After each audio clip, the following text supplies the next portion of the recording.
नमस्कार प्रणाम। हम खेसारी लाल यादव वो सबके बेटा वो सबके भाई सबके गोड़ छुके गोड़ लागत नहीं। और अभी लाइव काल भी आई रहनी, हम आज भी आ गए नहीं अचानक से। आज बहुत मैंने रउआ सब पर फक्र होता हमके कि लड़की पटाना जौन हमर गाना एगो रिलीज भइल बा सोनी इंडिया पर, हमर गाना लड़की पटाना 2 नंबर ट्रेंडिंग में बा। और रउआ लोग थोड़ा सा और मेहनत कर दे तो शायद 1 नंबर ट्रेंडिंग में आ जाए।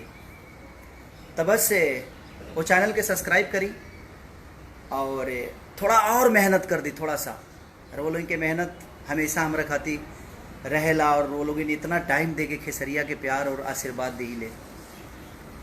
तो बस हम ये कहब कि थोड़ा सा और मेहनत के ज़रूरत बा। हल्का पुश कर दे वो ट्रेंडिंग नंबर 1 पर आ जाइए। अभी 2 नंबर पर बा।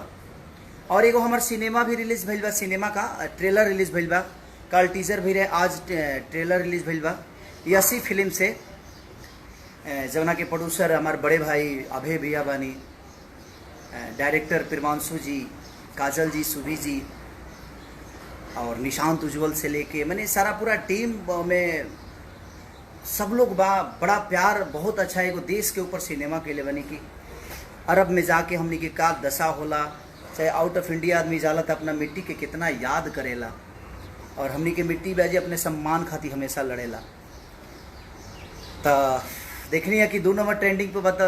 अभी हम नहाइले भी नहीं खी, अभी वर्कआउट करता नहीं।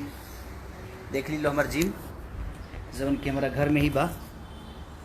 ई है हमार मल्टी जिम, ये है हमारा सारा सेटअप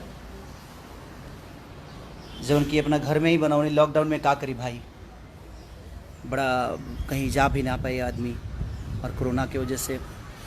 ऐसे जरूर उनकी बहुत बड़ा जिम्मेदारी बा, खुद के बड़ा बचावे के पड़ेला और बड़ी जिम्मेदारी के साथ आदमी काम करेला कि रोल उनके तकलीफ़ ना होके। सबके जे भी भारद्वाज गौरव पंडित जी गोड़ लागत छुके बाबा, प्रणाम बाबा, सबके दिल से प्रणाम बा। राकेश कुमार सिंह दिल से प्रणाम भैया, राकेश भैया, मनीष कुमार, सबके पिंटू कुमार, मनीष पंडित गोड़ लागतनी बाबा, प्रणाम बाबा। सिंह यादव, लभी भाई, जितने भी हमारे फ़ैन हैं जो मुझे मोहब्बत और अपने आप से भी ज़्यादा जो प्यार करते हैं उनको दिल से प्रणाम कि आप लोग कितनी वर्क करते हैं खेसारी के पीछे।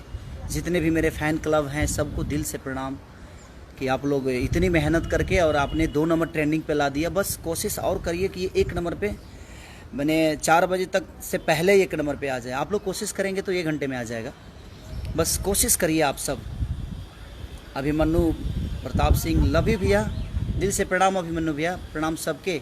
दीपक यादव, सिंगर अखिलेश, अर्पण, दिल से प्रणाम भाई। सरस्वती पुत्र हैं आप, ईश्वर और माँ सरस्वती आपके कंठ पे वास करे, बस दुआ है हमारी। बस यही कहने के लिए आया था। और जो मेरा सैया अरब गिलेना अभी ट्रेलर रिलीज़ हुआ है उसको भी कोशिश करिए जी आप लोग 1 नंबर पे लाइए, उसको भी ट्रेंडिंग में लाना है आप सबको, क्योंकि वो बहुत ज़रूरी है, क्योंकि वो हमारी भाषा की चीज़ है और अपनी भाषा को प्रमोट करना चाहिए हमें। हम नहीं करेंगे तो कौन करेगा, क्योंकि हमारा दायित्व बनता है अपने भाषा के हर उस चीज़ को सुने, हर उस आर्टिस्ट को प्यार। विकास यादव जी, दिल से प्रणाम विकास भाई। मुन्ना वर्मा, आबिद हुसैन, सलाम अलैकुम भाईजान। एमडी मुदासिर, दिल से सलाम अलैकुम भाईजान, दिल से। और मैं बस से अजय कश्यप जी गोड़ लगतन बाबा, प्रणाम बाबा।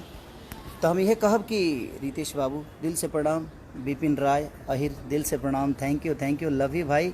आपको भी कंग्रेचुलेसन यार। थोड़ा सा अंग्रेजी हमारे थोड़ा सा हवे न टेढ़ा फेढ़ा हवे तो खातिर माइंड मत करिए लो।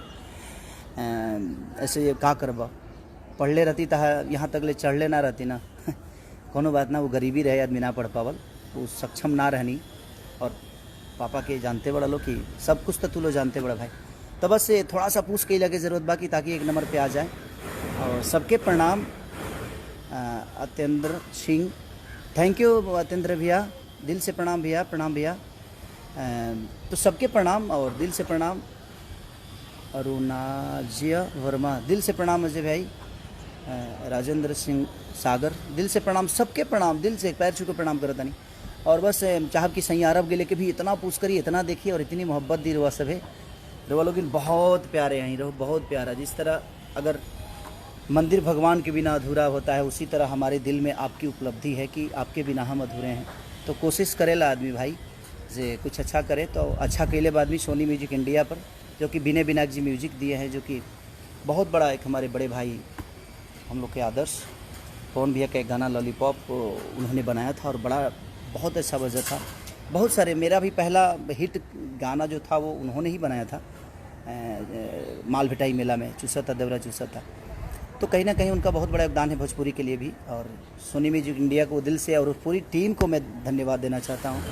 अपने वीडियो डायरेक्टर देवेश जी को भी और पूरी टीम को भी, सबको मैं धन्यवाद देना चाहता हूँ, दिल से प्रणाम सबको।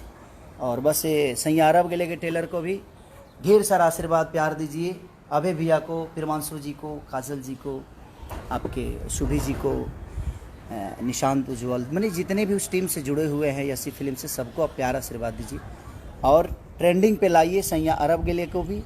और एक तो ट्रेंडिंग पे 2 नंबर पे है, उसको 1 नंबर पे लाने का काम करिए। Love you. अब थोड़ा सा वर्कआउट कर लूँ मैं, और भी बहुत सारे काम है आप लोगों के लिए ही सोचने के लिए, आप लोग के खुशी के लिए कुछ करने के लिए टाइम देना पड़ता है हमें। तो उसके लिए सबसे सूरज भरद्वाज बाबा प्रणाम, बाबा प्रणाम, दिल से प्रणाम, सबके दिल से प्रणाम। अनामिका राजन प्रणाम बहन। और इसको 1 नंबर पे जल्दी लाइए आप लोग, और ट्रेलर को भी 1 नंबर पे लाइए, और अपने गाना को भी। Love you all.